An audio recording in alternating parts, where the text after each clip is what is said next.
बहुत से विषय सिलेबस में ऐसे हैं कि सिलेबस में एक शब्द लिखा है या एक पंक्ति लिखी है, एक लाइन लिखी है और उसके अंदर अनंत समाया हुआ है पूरा। कोई ठिकाना नहीं है, कोई उसका और छोर नहीं है। 30 टॉपिक हैं श्रीमान जी प्रिलिमिनरी के सिलेबस में, जिसमें इंडियन हिस्ट्री एक सब्जेक्ट है, 30 में से एक। इंडियन ज्योग्राफी एक टॉपिक है, वर्ल्ड ज्योग्राफी एक टॉपिक है।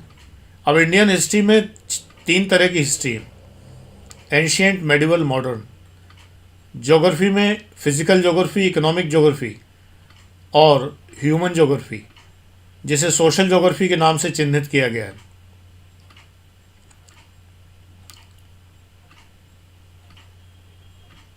इकोनॉमी के कुछ थोड़े से टॉपिक्स दिए गए हैं प्री के सिलेबस में। साइंस इन जनरल लिखा हुआ है, साइंस एंड टेक्नोलॉजी। कितनी साइंस कहाँ तक पढ़नी है कुछ नहीं पता। इतिहास का ये तो पता है कि एंशियंट, मेडिवल, मॉडर्न है और थोड़ी सी वर्ल्ड हिस्ट्री की कुछ महत्वपूर्ण घटनाएं भी पढ़नी है। या ज्योग्राफी में फिजिकल पढ़ना है, ये पढ़ना है, वो पढ़ना है। लेकिन साइंस का तो कोई और छोर नहीं है।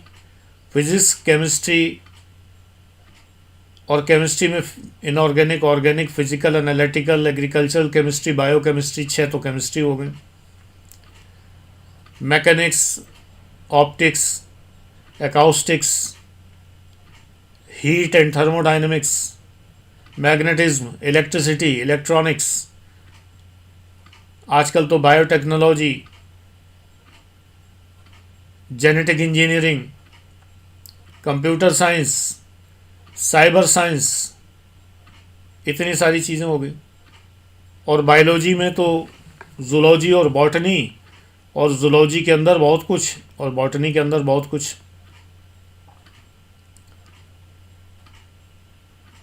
इतना बड़ा सिलेबस है और तुम सो रहे हो, सुबह सो के नहीं उठते हो, दिन भर इधर उधर मटर गश्ती करते हो, काम धाम नहीं, कुछ पढ़ाई लिखाई नहीं। इतना विस्तृत सिलेबस जिसमें ये नहीं पता है कि क्या पढ़ना है। बैक ईयर पेपर देखोगे तो समझ में आ जाएगा क्या पढ़ना है। उसी पैटर्न के क्वेश्चंस एग्जाम के लिए पढ़ने हैं जो बैक ईयर पेपर्स में आते रहे हैं।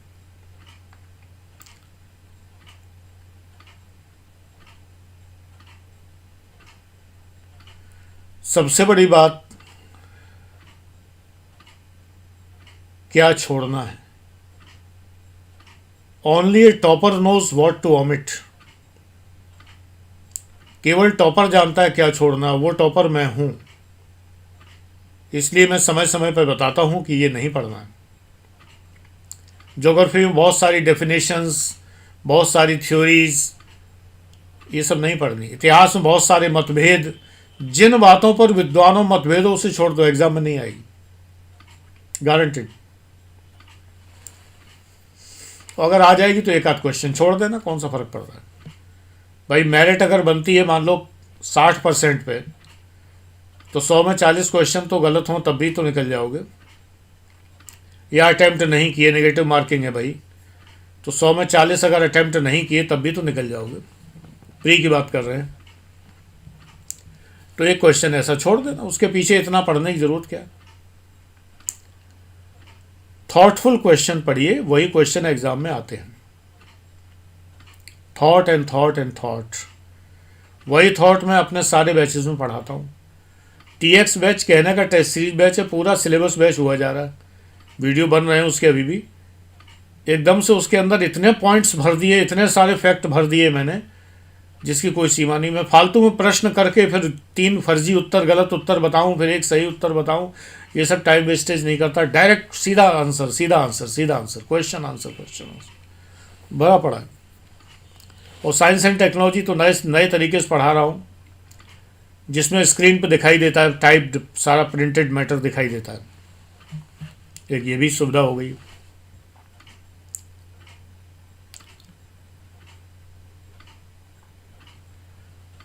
तो समय आपके पास नहीं है, मैं ये बात बार बार दोहरा देता हूँ, फिर से दोहरा दूँ कि 30 टॉपिक हैं, जो एक एक टॉपिक बहुत बड़ा बड़ा है। एक साल की तैयारी अगर करनी है 360 दिन में 30 को डिवाइड कर दीजिए, 12 दिन बचे एक टॉपिक के लिए। 12 दिन में ना तो आप हिस्ट्री पूरी कर पाएंगे, ना ज्योग्राफी पूरी कर पाएंगे, ये कुछ भी चीज़ें पूरी नहीं कर पाएंगे। इसका मतलब ये है कि एक साल में तैयारी नहीं होती। तैयारी के लिए आपको 2 साल चाहिए कम से कम। मैं अपने बैचेस में 1 साल देता हूँ इसलिए कि आपकी मेहनत मैं कर लेता हूँ। अब आप उसमें आना चाहें तो आप आइए। उसमें फ़ायदा ये होता है जो तैयारी आप 3 साल में करते हैं वो आप 1 ही साल में कर लेते हैं, क्योंकि बाकी 2 साल की आपकी तैयारी मैंने घटा दी, क्योंकि मैंने वो छांट दिया। जो चीज़ सेलेक्ट करनी थी वो पढ़ा दिया आपको, जो नहीं पढ़नी थी वो नहीं पढ़ाई। यही तो पर्पज़ होता है टीचर का। अगर ये भी नहीं पर्पज़ है तो फिर एडमिशन लेने का फ़ायदा क्या, फीस देने का फ़ायदा क्या? यही फ़ायदा होता है।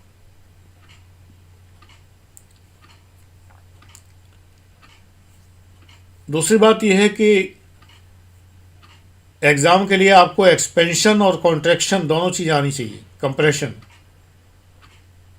एक्सपेंशन आना चाहिए, थोड़ी बात को बड़ी बात में कहना, थोड़ी बात को ज़्यादा में कहना, एक्सपेंशन।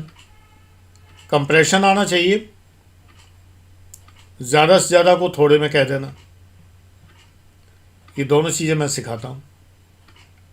लगभग हर बैच में मैंने गागर में सागर भरा है और एक बात पकड़ के उसको पूरा आधा घंटे भी समझाया है, 1 घंटे भी समझाया है, और बड़े बैचेस में 2-2 घंटे भी समझाया है। इसको पल्लवन कहते हैं। तो एक्सपेंशन पल्लवन भी आना चाहिए। अच्छा हाँ, मैं एक चीज़ और बता दूं, मेरे बैचेस में एडमिशन लेने से एक सबसे बड़ा आपको बेनिफिट ये होता है कि आपको सारे वीडियो एक साथ मिल जाते हैं। ये तो लाइफ टाइम बैच है, इसमें भी तो मैं एक साथ दे रहा था, लेकिन वैसे जो बाकी बैच हैं उसमें आगे की कोई गुंजाइश ही नहीं है, सब वीडियो एक साथ मिल जाते हैं। और करंट अफेयर अपडेट करता रहता हूँ फेसबुक के ग्रुपों में, अलग से ग्रुप है जो पब्लिक के लिए नहीं है। इवन P1 P2 वालों के लिए भी नहीं है, इवन बहुत सारे और बैचेस के लिए भी नहीं है। सिर्फ गोल्ड, प्लेटिनम, एक्सट्रीम ऑरा के लिए करंट अफेयर्स अलग है, अलग फेसबुक का ग्रुप है। तो ये भी नहीं है कि अपडेट से आप वंचित रह जाएं, अपडेट मिलते रहेंगे। और स्टेशनरी नॉलेज जो भी है, अब हिस्ट्री ज्योग्राफी में कौन सा नया आना है रोज़ाना, लेकिन जो नया आएगा वो फेसबुक के ग्रुप में आपको मैं दूंगा। तो सबसे बड़ा बेनिफिट उसमें ये होता है कि सारे वीडियोस एक साथ मिल जाते हैं। आपको गुरुजी के बीमार होने की भी चिंता नहीं करनी। अब अभी P1 बैच में फरवरी के सारे वीडियो मैंने आपको दिए थे, और फरवरी में मैं करीब करीब 7-8 दिन ज़ुकाम से पीड़ित रहा हूँ। बिल्कुल एक भी वीडियो मैंने नहीं बनाया। मार्च महीने के लिए जो बना रहा हूँ, तो उन 7 दिन में मैंने एक भी वीडियो नहीं बनाया, लेकिन आप पर कोई प्रभाव नहीं पड़ा। फरवरी के सारे वीडियो आपके पास मौजूद थे। अब मार्च के पूरे बन जाएंगे, मार्च के आपके पास सारे वीडियो रहेंगे, या मेरे पास स्टॉक में रहेंगे। डेली अगर मुझे अपडेट अपलोड करना है तो मैं डेली अपलोड करता रहूँगा। कितना ही बीमार रहूँ, अपलोड करने में तो 1 मिनट लगता है। तैयार वीडियो मेरे पास मौजूद है, तो अपलोड करने में क्या है, आधा मिनट भी नहीं लगना है। लिंक शेयर करना होता है खाली, खट से ऐप में आ गया वीडियो। तो मुझे आप लोगों की चिंता है कि आपसे अगर मैंने फ़ीस ली है तो आपको मुझे वीडियो देना है। ये अनलिमिटेड बैच है, लाइफ टाइम बैच है। इसका मतलब फ़ीस आपने 1 साल के लिए दी है, 1 साल के वीडियोस के लिए। कमिटमेंट हमारा आपका सिर्फ 1 साल का है, इसके बाद फ्री है। अनलिमिटेड टाइम तक जो है आपका हर साल रिन्यूअल होता चलेगा। आपको कुछ नहीं करना है, एक भी फॉर्मेलिटी नहीं करनी है, ना आईडी भेजनी है, ना कुछ करना है। मेरा काम है दिसंबर के महीने में रिन्यूअल सबका कर देना, ये मेरा काम है। लेकिन फ्री होता है। मेरे स्वास्थ्य तक ये असीमित है। मेरा स्वास्थ्य जब तक अलाउ करेगा तब तक मैं आपके सामने आता रहूँगा। और मैं करूँगा क्या, और आपके सामने नहीं आऊँगा, जाऊँगा कहाँ? मेरे ख्याल से 1100 से लेके 2200 रुपये तक जिसने दिए हैं, तो ये कम नहीं है जो मिल रहा है बदले में। शुरुआती फ़ीस 1100 थी, बाद में 2200 हो गई। आगे चल के कोई बढ़े या ना बढ़े, मुझे तो नहीं लगता कि बढ़ेगी, क्योंकि 2200 पे ही नहीं आ रहे हैं लोग बाग। एक दो लोग आए हैं हार्डली, तो अब बढ़ाने का कोई औचित्य नहीं है। कोई जब आने वाला ही नहीं है तो कोई लाभ भी नहीं है। तो अगर 1100 से 2200 तक आपने एक चैनल के अगर दिए हैं और आपको पूरे साल भर अगर इतने वीडियोस आपको मिलते हैं और आगे भी मिलने की पूरी संभावना है, तो ये कम तो नहीं है, ज़्यादा ही है। यूट्यूब चैनल के सब्सक्रिप्शन देखिए, 150 रुपये महीने, 149 रुपीज़ पर मंथ। तमाम सब्सक्राइबर जो लोगों ने लगा रखा है सब्सक्रिप्शन, ज्वाइन करके जिसमें लिखा होता है वो सब्सक्रिप्शन होता है, तो 129, 139, 149 इस तरह के रेट्स हैं पर मंथ। उससे तो ये काफ़ी अच्छा है ना। तो मैं आपको ये चेतावनी दे रहा हूँ कि बहुत पढ़ना है, और इतना ज़्यादा पढ़ना है कि इतने ज़्यादा पढ़ने के लिए आलस्य उचित नहीं है। जो आप आलस्य कर रहे हैं, या आप तमाम सारे टेलीग्राम से बुक डाउनलोड करने में समय नष्ट कर रहे हैं, या बहुत सारी टेस्ट सीरीज़ फ्री की जो अवेलेबल है वो आप कर रहे हैं, सब में कुछ नहीं होने वाला। सिर्फ आप जो है असफल होंगे और कुछ नहीं होगा। सिलेबस पढ़िए, मेरी बात मानिए, सिलेबस पढ़िए। बैच ज्वाइन करना ना करना तो आपकी अफोर्डेबिलिटी पर है कि आप मुझे अफोर्ड कर पाते हैं कि नहीं, लेकिन अपने आप भी करिए तो सिलेबस पढ़िए। ये जो यूट्यूब पे आप भिड़े रहते हैं चारों तरफ तमाम लोगों को देखते हुए, इससे कोई लाभ नहीं। अपने आप करिए, you can do your self. आपको तो मेरे बैच की भी ज़रूरत नहीं है अगर आप करने वाले हैं तो। कौन कहता है कि IAS PCS करना महंगा है? ये तो एक बीच का रास्ता है कि आपके पास पैसे भी हैं और आप कम टाइम में ज़्यादा तैयारी करना चाहते हैं, तो भाई कोचिंग ज्वाइन कर लेते हैं। लेकिन अगर पैसे नहीं हैं या आप नहीं खर्च करना चाहते हैं तो कोई नहीं कहता आपसे। एग्जामिनर तो एक ही बात कहता है कि बेटा सिलेबस तैयार कर लो, मैं तुमसे जो सवाल करूं उसका मुझे जवाब दे दो और पास हो जाओ मस्ती में। वो मस्ती मिलेगी तभी जब सिलेबस पूरा करेंगे। SBBNR, syllabus, books, back year papers, notes and revision. जब तक आप ये मेरा फार्मूला नहीं अपनाएंगे तो पास नहीं होंगे। ये आपको सदैव ध्यान रखना है। रख सकें तो रख लीजिए। समय नष्ट मत करिए। मैं जो आपको उद्बोधन करता हूं ये समय नष्ट करना नहीं है, क्योंकि इस वीडियो में 15 मिनट आपके गए भले ही, लेकिन आप एक बार जागते हैं जो सो रहे थे कि गुरुजी सही कह रहे हैं, हम बहुत समय नष्ट कर रहे हैं इधर उधर फालतू कामों में, अब ज़रा हम सतर्क होकर कायदे से पढ़ लें। अगर इतना भी आपने कर लिया तो मेरे वीडियो का पर्पज़ सॉल्व हो गया।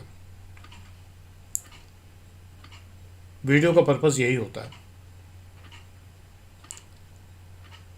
इसलिए सिलेबस को अच्छे से मंथन करिए। देखिए कि जब इंडियन हिस्ट्री लिखा है तो हिस्ट्री से आता क्या है, जब ज्योग्राफी लिखा है वर्ल्ड ज्योग्राफी तो वर्ल्ड ज्योग्राफी से आता क्या है।